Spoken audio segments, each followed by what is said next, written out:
Eu não sei qual foi a última vez que você sentou com alguém que está passando por uma dor muito grande. Você sentou nesses dias? Bom, isso é normal para mim o tempo todo, né? Pessoas estão passando por situações e elas vão, se elas não procurarem o pastor de uma forma, eu vou procurá-las, se a sua dor é tão grande. Mas imagina que você ouvisse isso, né? Que sentasse com alguém que dissesse assim para você: por que eu não morri? Por que é que eu fui nascer? Por que eu não fui um natimorto, né? E assim eu não teria que passar por essas coisas. Se você senta com uma pessoa e ouve essa pessoa dizer, qual é a sua palavra para ela? E aí exatamente que mora o problema. Porque na minha história, na minha vida, ao longo, né, desses 40 anos de ministério, mas muito mais que isso, eu sou alguém que nasceu na igreja, filho de pastor. Então eu cresci, passei por muito mais do que isso, todos esses anos. O que eu vejo é a dificuldade que cristãos têm de ter que admitir que estão passando por uma situação grave demais. E de poder expressar também, de ter alguém que pode sentar do seu lado e ouvir o que ele está passando, o que ele está sofrendo, com sinceridade. E não quando a gente vai olhar para Jó, por isso a gente vai aprender com ele. Porque você imagina, o texto é de Jó e eu vou só pincelar, porque é longo, eu vou pregar esse domingo, depois do último, né? Então a gente está na série, na próxima semana, o professor do seminário, vai falar com a gente e ele vai dizer sobre quando a alegria não vem pela manhã. Então a gente está trabalhando nesses dias, isso você vai receber. Então eu estou pedindo até para você, fale com as pessoas que estão sofrendo, para eles virem, para ouvirem. E como as pessoas estão sofrendo hoje, os dias são mais difíceis do que antes.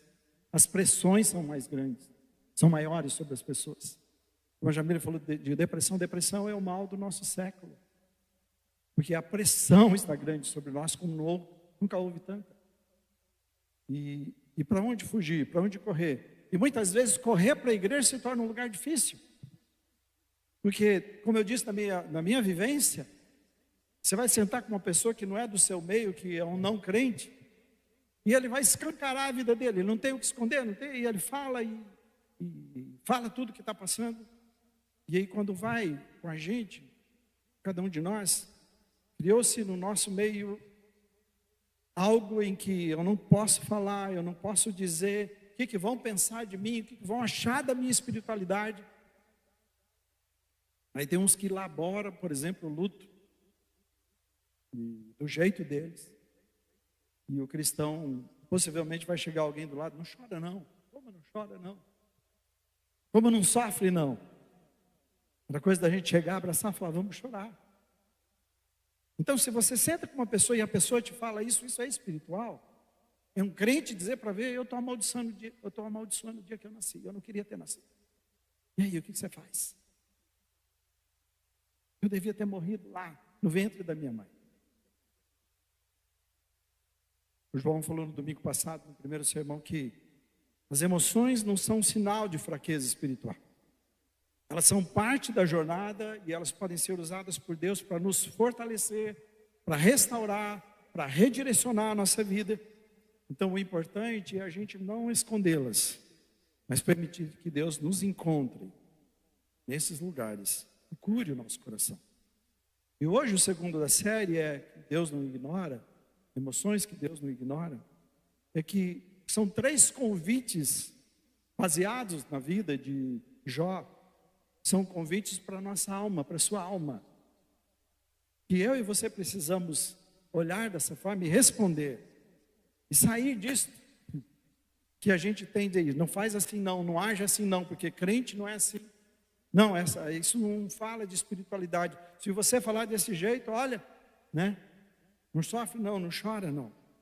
Você não pode dizer isso. Jó, se eu posso resumir, o próprio Deus diz que ele era um homem íntegro, temente. E está dizendo aqui que ele enfrentou uma sequência de coisas que foram devastadores para você e para mim, se a gente só de ouvir as perdas que ele teve. E é interessante que sai um mensageiro e chega outro. Desafio você a ler a vida dele, para você entender melhor o que eu estou dizendo, porque é um resumo. Mas ele perde bens, filhos, todos os filhos.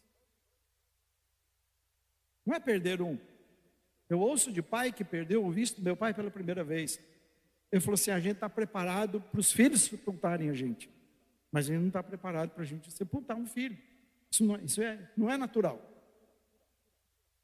E ele tem que sepultar todos os filhos. A sua saúde foi tirada, porque se você vê que depois de tudo aquilo que ele perde, ele também está lá com um caco de telha, num lugar afastado de todos pelo mau cheiro e se coçando. Mas não é só isso. Aí você conta com os conselheiros, com as pessoas que podem te ajudar, com os irmãos da igreja, vamos pensar assim. E esses conselheiros têm uma visão de Deus, você vai ver aqui, tão distorcida, a teologia deles sobre Deus está errada. Eles estão perdidos. E eles usam tudo aquilo, então, além do peso que ele tinha sobre si, agora ele tem os seus conselheiros que se tornam pessoas que começam a massacrá-lo, porque a teologia deles era o seguinte: se você está sofrendo, passando por uma coisa difícil, é porque você fez algo errado e Deus está punindo você. E essas são as coisas dos nossos dias. Se a gente vê o irmão que ele teve dinheiro, a coisa melhorou, ficou bem, nossa, Deus está abençoando. Aí você olha o irmão que está passando por uma situação, talvez perdeu tudo, e a saúde, família, as coisas tudo dando errado. Falou, está vendo? Deus está pesando a mão. E aí a gente começa a olhar e julgar as pessoas. E a ideia aqui é que a gente tenha que olhar para ele e ver quais são esses convites para a minha alma, para a sua alma, para a gente poder, então, fugir dessas coisas e ao invés de fingir que não está acontecendo nada, a gente encarar as nossas dores e os nossos sofrimentos. E a nossa cultura é assim. Nós temos que mostrar que sempre somos fortes. No trabalho você tem que mostrar que é forte. Na escola, onde você for, você tem que ser fortão. Você tem que ser a pessoa que, né? Mas quem é você? Quem somos nós a hora que a gente está sozinho? As 3 verdades que eu queria que você olhasse comigo, que provam na vida e que Jó nos ajuda a ver, e que prova que Deus não ignora as emoções. Mas antes de tudo, eu preciso que você veja 3 coisas. Nós vamos olhar para a vida dele. Mas 3 coisas que a gente precisa pensar antes. Primeiro, que emoções fazem parte do plano de Deus. Parece que porque a gente tem emoções positivas e negativas, e a gente fala, não, a emoção não é coisa de Deus. E muita gente ouviu isso. Não, as emoções não são. Mas Deus nos fez assim. Se você vê na música, depois você vai recebê-la. Está dizendo assim, eu sou do jeito que Deus me fez. E sou do jeito que Deus é, nós somos imagem de Deus. E Ele planejou que você e eu tivéssemos. Para a gente sentir tudo aquilo que Ele deseja. E você vai ver para os homens da Bíblia. Né? O próprio Jesus, Pedro, Davi, Paulo, viveram emoções intensas. Porque Deus criou, e Deus criou a gente com essa capacidade de sentir. Porque senão eu ia chegar aqui e você ia me abraçar como se estivesse abraçando esse pedestal aqui agora. Não sinto nada, não sou nada. Então, nós temos expressões maravilhosas de Deus que Ele colocou na gente. Qual é o problema? Que é o segundo, que as emoções foram afetadas pela queda. E aí, por ser afetado pela queda, aí você tem isso, até o que a gente está tendo no Brasil, no mundo, né? Você viu a revolta de pessoas de todos os lados, porque aquele cristão que morreu lá nos Estados Unidos, tiraram dele. E aí você tem pessoas felizes. E não importa de que lado nós somos, esse é o grande problema. A igreja nunca está de um lado. Você nunca vai me ouvir falar. Se a igreja da direita ou da esquerda, nós somos de Jesus. Nós amamos todas as pessoas. Agora, nós pensamos diferente, vivamos diferente, vamos falar diferente, vamos votar diferente, aí tudo bem. Mas a gente não briga por isso, a gente não mata pessoas. Mas olha como as emoções estão distorcidas. E aquilo que Deus planejou, que é maravilhoso, então de repente se perdeu por causa da queda. Mas o que é maravilhoso, que está dizendo que Jesus pode restaurar. Quando Ele diz, você nasce de novo, para uma nova vida. E Ele não está querendo te levar do inferno, Ele está querendo fazer você parecido com Ele. E a gente passa a amar, a pensar, a sentir, a ver as pessoas do jeito de Jesus. E essa é a grande diferença. Esse é o projeto dele para mim e você. Foram afetados? Foram com a queda. Mas Jesus Nós estamos participando da Santa Ceia para dizer: Jesus, eu estou te chamando para uma nova vida, para a gente poder amar as pessoas. E Jamile, você pensou na depressão, mas eu sei de outras coisas que você passou, que Jesus te cuidou. Mas cada um de nós, eu não estaria aqui, eu vim de um casamento do meu pai destruído. Eu e minhas irmãs de vez em quando nos falamos e nós choramos, porque a gente fala: a gente tinha tudo para dar errado. A gente fala assim, choramos, é uma conversa, de repente ela liga: o Tato, eu sou o Tato, que cuidei delas. A gente tinha tudo para dar errado, Tato. Olha que maravilha, olha como nós somos, olha o que Deus fez. Então ele me encontra lá, eu nunca encontraria, mas ele me encontrou. Ele falou: vou mudar você. E aí, eu vou fazer você expressão da minha glória. O que eu estou fazendo aqui? Falando da glória de Jesus, não de mim. Se tem alguma coisa boa em nós, é porque Jesus nos resgatou. Aleluia. Ele quer isso. Terceira coisa que você precisa saber sobre as emoções é que elas são um convite à comunhão. Deus nos planejou assim. Por isso que eu digo, porque eu não tenho comunhão com esse negócio. Mas se eu tenho um irmão do meu lado, eu posso abraçá-lo e receber o seu abraço. É isso que ele está dizendo: eu te fiz assim. Comunhão com Deus, comunhão com os irmãos, para a gente poder sentir Deus, experimentar Deus, sentir as pessoas, termos empatia pelas pessoas, sofrer, chorar e nos alegrar com as pessoas. Ele nos fez assim. Então, quando você pensar nas suas emoções, ao invés de você, mesmo as negativas, mesmo aquelas difíceis que você gostaria de fugir, você vai ter que lembrar: Deus me fez assim, do jeito que eu sou. Amém? Agora, é claro que Ele não quer que você morra no poço das emoções.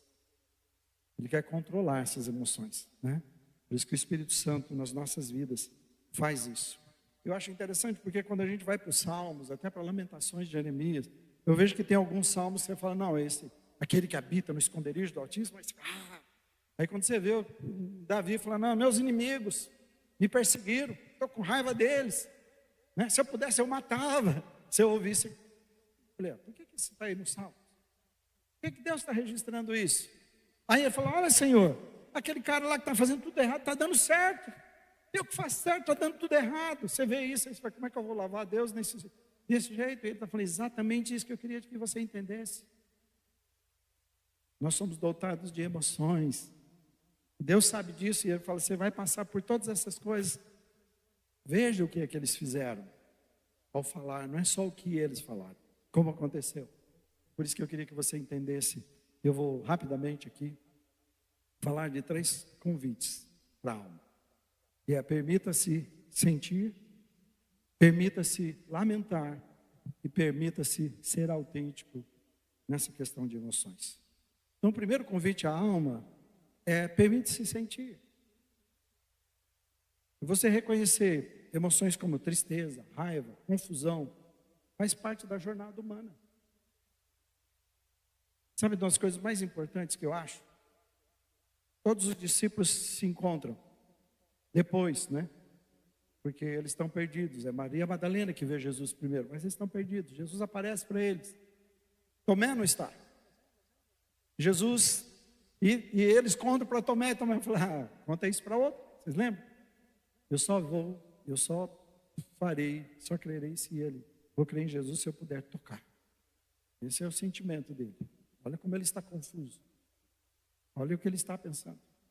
E para mim maravilhoso é que Jesus aparece uma outra vez. E ele fala: paz seja convosco, que vai direto para Tomé. Falou: Tomé, estou aqui para a sua confusão. Eu estou aqui para a sua incredulidade. Eu estou aqui por esses seus dilemas emocionais e espirituais, para te ouvir, para falar com você. Então veja, Jesus não nega, Jesus, Ele se identifica comigo e você, Ele deixa de ser Deus.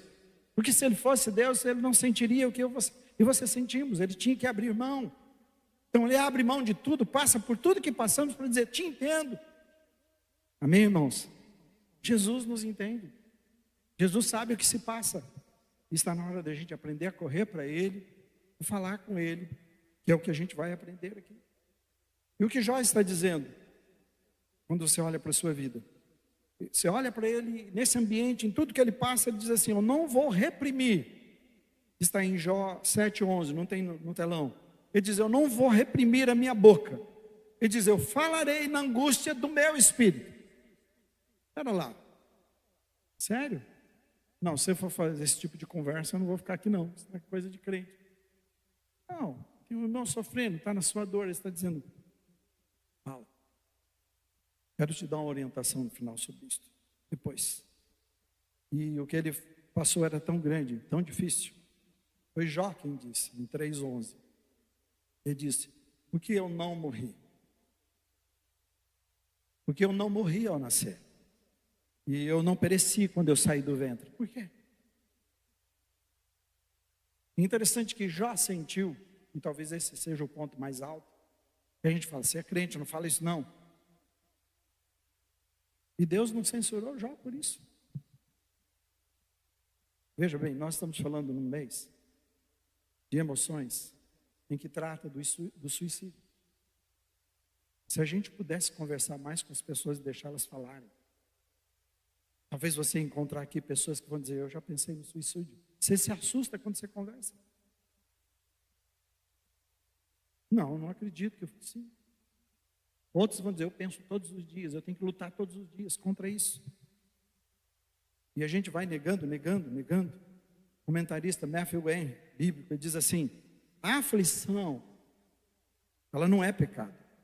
O sentimento da aflição também que a pessoa tem, também não é pecado. O pecado é murmurar. Mas a aflição que passamos, o sentimento que nós temos em relação a isso, não é pecado. E Deus não censurou Jó por sentir isso. Você vai entender isso. Jesus teve angústias. Jesus sentiu tanta dor profunda, porque ele sabia que o amigo morreu seu amigo. No caminho, enquanto ele está indo, ele tinha que atrasar, porque era plano de Deus para ele.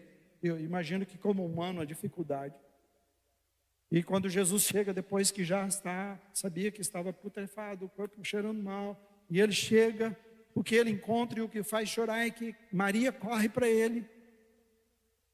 Parece que Marta corre primeiro, mas quando Maria chega, e Maria, imagina, você tem a pessoa que você ama, querida demais, que olha para você e diz, Jesus, se você estivesse aqui, isso não tinha acontecido.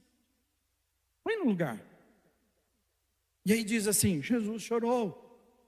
Jesus passou por isso, Jesus se compadeceu. Foi dolorido demais para Jesus, perdi um amigo. E olha que situação essa família está vivenciando. Jesus teve compaixão. E uma outra coisa que me chamou a atenção é que quando Jesus está orando, pelo que ele iria passar, depois na cruz, está dizendo que ele orou por 1 hora, orou mais 1 hora, orou e orou, dizendo, Pai, não quero passar porque eu tenho que passar, como humano. Ele sabia do projeto de Deus, ele entende isso. Mas era, Pai, tem jeito. Tem alguma forma que o Senhor pode fazer para que eu escape disso? Você entende? E a situação dele é tão grande, as suas emoções foram de tal forma, e o sofrimento tão grande que, de repente, ele está suando gotas de sangue, está saindo sangue no lugar de suar somente.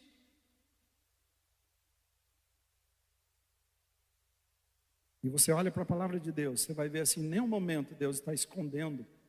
João falou sobre Elias, né?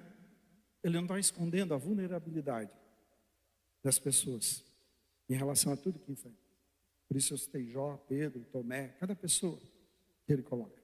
O Champlin, outro comentarista, diz assim que a espiritualidade bíblica permite o sofrimento emocional como parte da experiência humana diante de Deus. É através dela que a gente corre para Deus. É através delas que a gente percebe Deus. Você vai ouvir de pessoas assim que no seu dia a dia, as coisas normais, ele não... Está tudo bem, a vida, ele esquece, ele não se preocupa. De repente o tempo fecha. A tristeza, a aflição, a dor surge, aparecem e tomam conta, e ele não vê saída. E ele vê que não tem mais recursos, não tem, de repente ele vê que o único caminho é Deus, e é o momento que ele se torna sensível, pronto para ouvir a voz de Deus. Então, deixa eu dizer uma coisa para você. Sentir não é sinal de fraqueza. E prova que quando alguém diz, eu estou com dor aqui, você está vivo. Está entendendo? Quando você está sentindo, significa que tem uma alma aí. E também tem um espaço aí para Deus agir. E Deus não rejeita corações que choram. Ele transforma em altares de comunhão quando nós corremos para eles através das situações que nós enfrentamos. Amém? Um altar de comunhão quando eu estou expressando. O segundo convite, a alma, que a gente aprende, e é o convite dele para nós, com a sua experiência, é: permita-se lamentar. E aí agora a coisa pegou. Mas um crente pode lamentar, pastor? Como assim? O que você acha que seria a reação de Deus? E qual seria a sua reação? Eu quero que você acompanhe nesse texto, nessa leitura, está lá, né? Qual seria a sua reação de sentar com o irmão da igreja te falar assim, ó, e vamos ler juntos? Vamos ficar em pé para essa leitura aqui? Vamos? Vocês estão aí? Estão acordados também? Amém? Estão bem forte em pé, vamos ler. Diz assim: veja só, o irmão sentou com você, ele está num sofrimento demais, tão grande, e está aqui. Minha vida, vamos falar juntos, minha vida só me dá desgosto. Por isso eu darei vazão à minha queixa, e de alma amargurada me expressarei. Direi a Deus: não me condenes, revela-me que acusações tens contra mim. Tens prazer em oprimir-me, em rejeitar a obra das tuas mãos, enquanto sorri para os ímpios. Está tudo bem com os outros que estão errados e comigo que estou certo? O Senhor pesa as suas mãos? Falando para Deus. Será que poderíamos? Ele diz mais: acaso tem olhos de carne? Enxergas como os mortais? Teus dias são como os de qualquer mortal? Os anos da tua vida são como os do homem? Pois investigas a minha iniquidade, vasculhas o meu pecado, embora saibas que eu não sou culpado, e que ninguém pode livrar-me das tuas mãos. Foram as tuas mãos que me formaram e me fizeram. Irás agora voltar-te e destruir-me? Pode sentar-se. Essa é a fala de Plantão, mas Deus depois pega ele lá na frente, né? É isso? Porque você vai ver os conselheiros só falando de Deus. Deus é top, Deus é tudo, Deus é mais, você é nada, você está assim porque você errou, porque Deus é soberano, porque Deus não erra. Se você está assim porque você pisou na bola, é porque e tal, e é só isso o tempo todo. Três conselheiros só nisso. E Jó, quando vai falar de Deus, e dessa forma, e conversa com Deus, seus amigos aí pegam: olha o que você está fazendo, quem você acha que você é?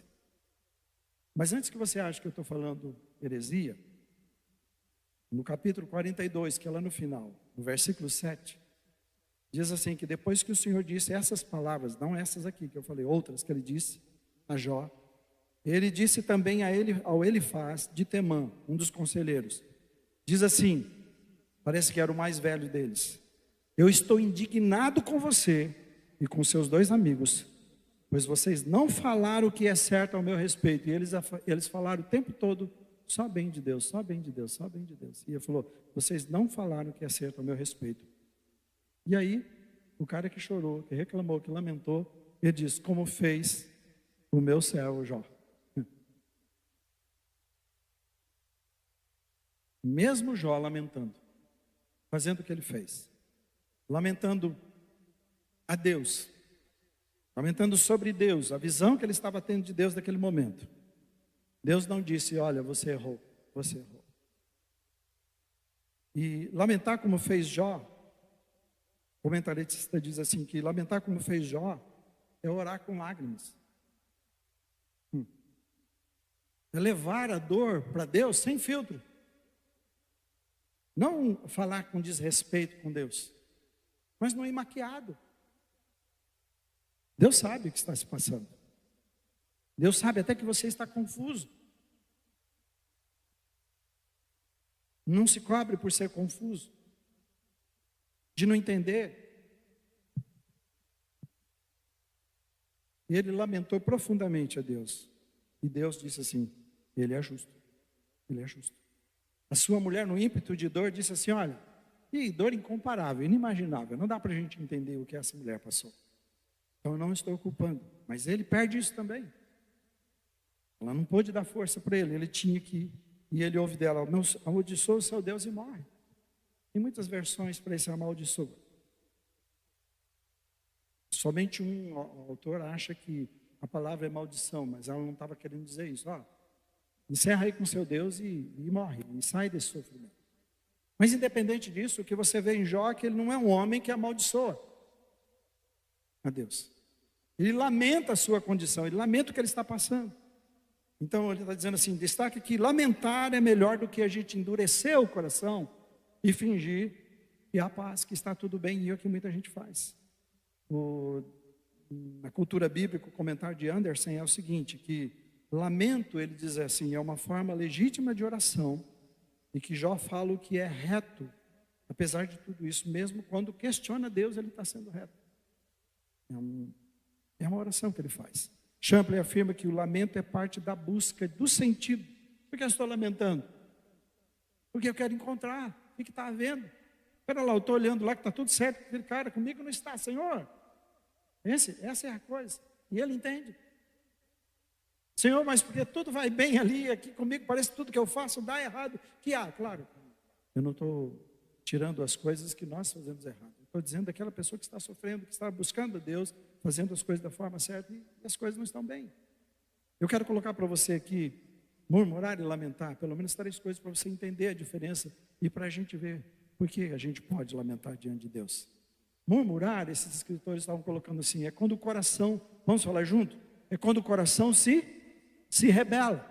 Mas lamentar é quando, vamos falar juntos? Quando ele insiste em confiar mesmo chorando. Está vendo a diferença? Ele está chorando, mas ele está na presença de Deus chorando, lamentando com Deus. Não pode. O próximo. Murmurar, fale comigo, alimenta ressentimento e alimenta incredulidade. Quem está murmurando está fazendo isso. Mas quem está lamentando, conforme Jó está dizendo, ele está mantendo o quê? A esperança e a confiança. Eu continuo falando, mas não desistir. Por isso que ele diz, amaldiçoa e morre. Não. Terceiro, ali, murmurar é rebeldia. Eu não aceito. É uma reclamação. É uma rejeição. Eu posso não gostar das coisas, eu posso rejeitar todas as coisas, mas o meu coração continua quebrantado diante de Deus. Não estou entendendo nada. Se eu pudesse, eu fugiria. Você entende a diferença? Amém, irmãos? Está claro para vocês? Então, eles continuam dizendo que o lamento permite falar a verdade diante de Deus sobre a injustiça, sobre o sofrimento. O lamento me faz. Por isso, lamentações de Jeremias. Você vai ver, os salmos estão cheios de lamentações também. Eu estou falando a verdade e eu posso falar a verdade para Deus. E parece que nós estamos assim, que Deus só quer que a gente chegue diante dele e fale, oh, bonitão, maravilhoso, poderoso, né? Não é assim? E você pode falar, pai, eu vou falar a verdade para o Senhor. Estou aqui hoje, eu estou um caco. E na verdade, olhando para o Senhor, eu acho que o Senhor desistiu de mim. Eu acho que o Senhor não se importa mais comigo. Parece que eu faço, nunca consigo te agradar. E parece que o Senhor resolveu pesar a mão sobre mim. O Senhor ouve todos, mas não me ouve. Olha quanto eu clamo. Amém, irmãos? Esse é o Deus que espera você. Por isso Jesus veio aqui e se identificou comigo e você. Então ele diz assim, sem fé ou sem lamento, a fé corre o risco de se tornar superficial. E quantas pessoas estão vivendo uma vida, uma espiritualidade superficial, porque não pode falar a verdade do que estão passando, seja com Deus ou com seus irmãos. E aí a gente cria as pessoas passam a olhar uma caricatura de cristão. Olham, tem tudo, né, de jeito de cristão. Mas por dentro você sabe o que você está passando. Então está dizendo, lamentar vai ser um ato de resistência. Quanto e contra negar a dor. Eu não vou negar. Lamentar, eu quero dizer assim, eu vou encarar essa dor, eu preciso dizer sobre isso, eu preciso falar com isso. E eu louvo a Deus por psicólogos cristãos. Psicólogos cristãos. Tem um compromisso com Deus. A técnica é boa, mas na mão de pessoas erradas, então a coisa sai mal. Mas na mão de gente séria, de quem que leva a sério, que consegue fazer, vai ajudar as pessoas a poderem. Fala a sua dor, fala o seu sofrimento. Conta para mim o que está acontecendo com você. E vai ajudar a pessoa depois a entender o seu mundo interior, organizar o seu mundo interior. É isso que Deus quer, é o que Ele deseja. Então, eu rejeito o fato de não encarar o que eu estou passando. Eu quero fazer. Então, quando você estiver passando por dor profunda, Queria dizer para você, não negue, com base nisso aqui, não negue a sua dor.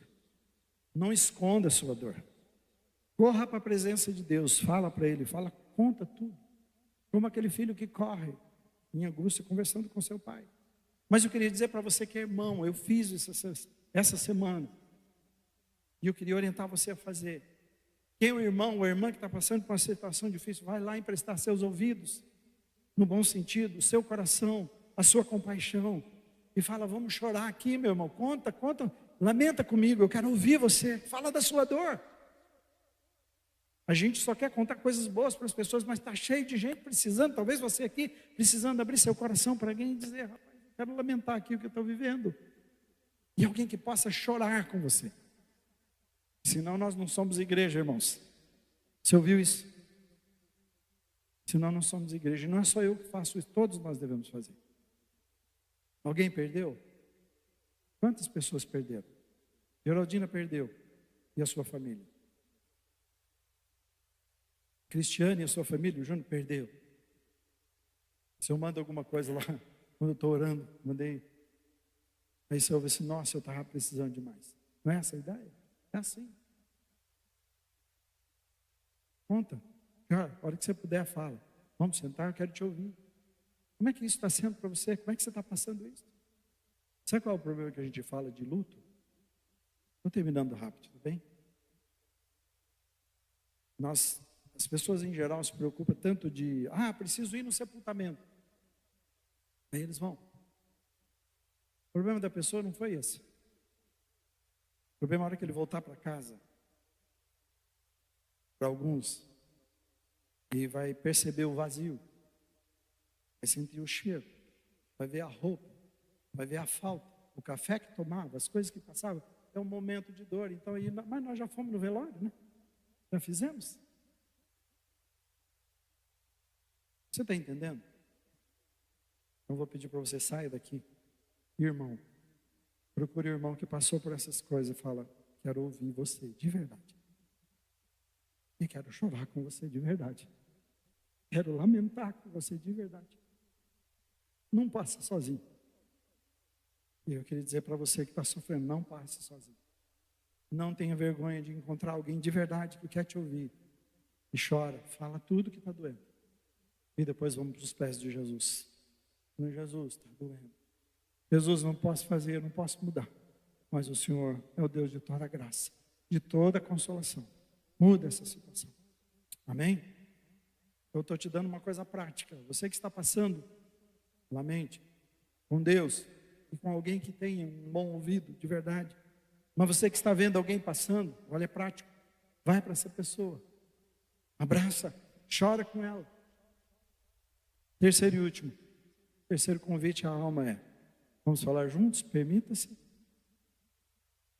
Então, primeiro você permita-se sentir. Sentir não é pecado. Permita-se lamentar. Lamentar e falar é correr para Deus e dizer para Ele, Pai, está doendo. Não estou entendendo. Estou confuso. Não estou te entendendo, inclusive. Permita-se ser autêntico.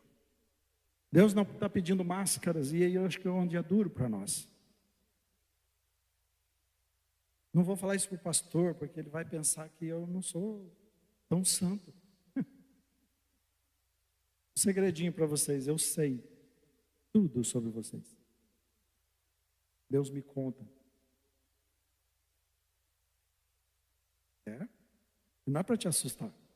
Sabe por que Ele conta? Vou te dizer como é que é. Quando a gente começa a aconselhar e conviver com pessoas, a gente vai aprendendo a ler pessoas. 5 minutos de conversa com você e algumas perguntas que eu fizer, posso escrever a sua história.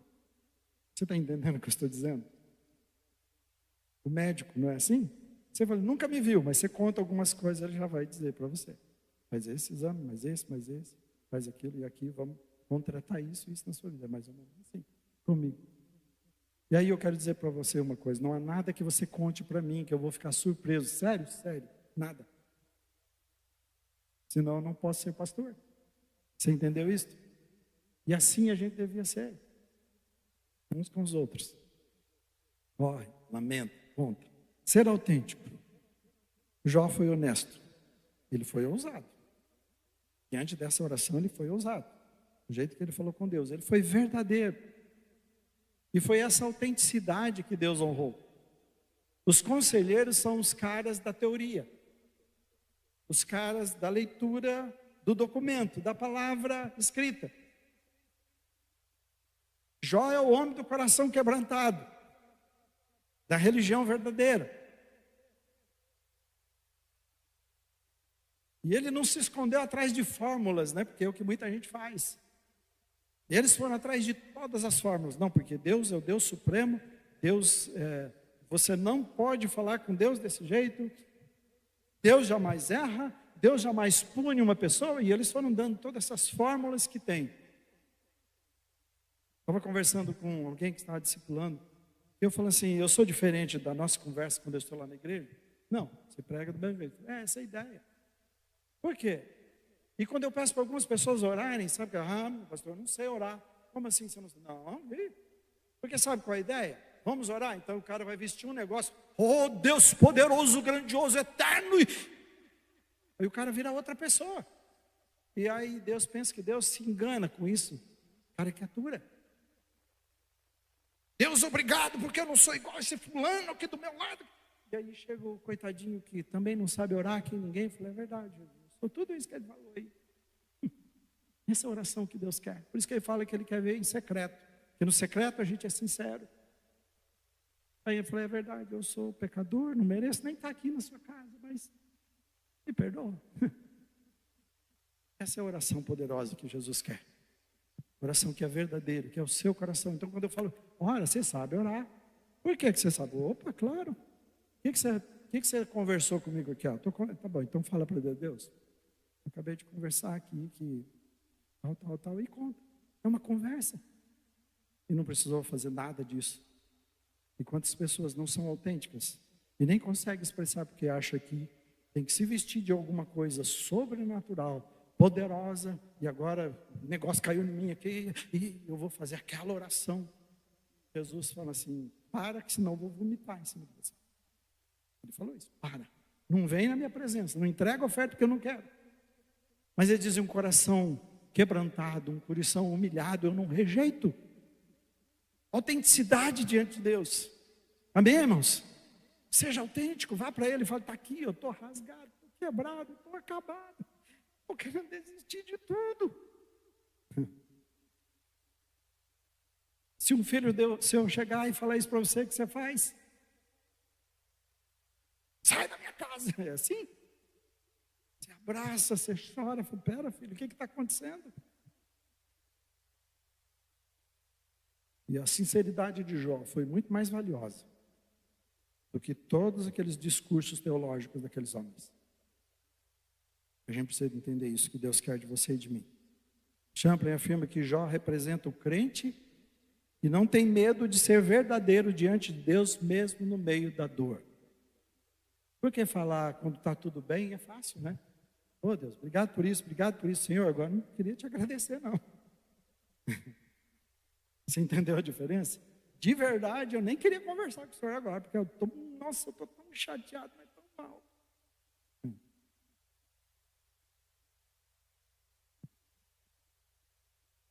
Jó é esse homem que representa eu e você. E a parte de Jó é visto como maturidade espiritual, que é não esconder o coração, mas rasgar o coração com sinceridade para Deus. Conta tudo para ele. Conta tudo que você está passando. E Jó manteve-se fiel até o final. Porque você vai ouvir assim, Deus dizendo para Satanás, quando Satanás pede, olha, eu quero vasculhar a vida de Jó. Eu quero Deus fala assim, você está vendo meu servo Jó? Foi claro que eu estou. Você deu tudo para ele? Você viu o que é a coisa? A trama que ele não conhecia, eu e você conhecendo. Você deu tudo para ele? Tira dele essas coisas, você vai ver se ele não vai blasfemar contra você. E Deus permitiu, então, você pode tirar. E pode ver que ele tirou tudo. Deus só falou assim, só não tira a vida. Irmãos, você imaginou você ouvir isso? Gente olhada aqui? Falou, pode tirar tudo, só não tira a vida. Só que como ele não podia tirar a vida, ele tirou a saúde dele.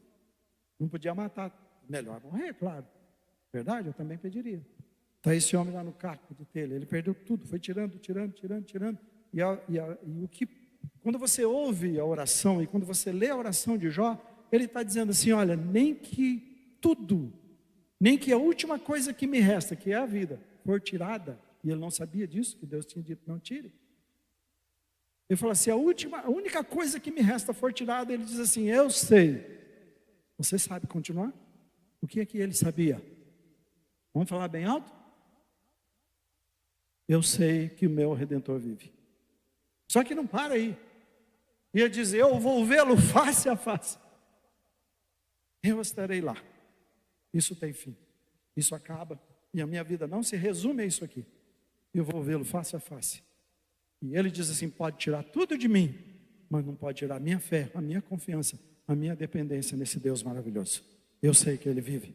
Eu sei que ele é real.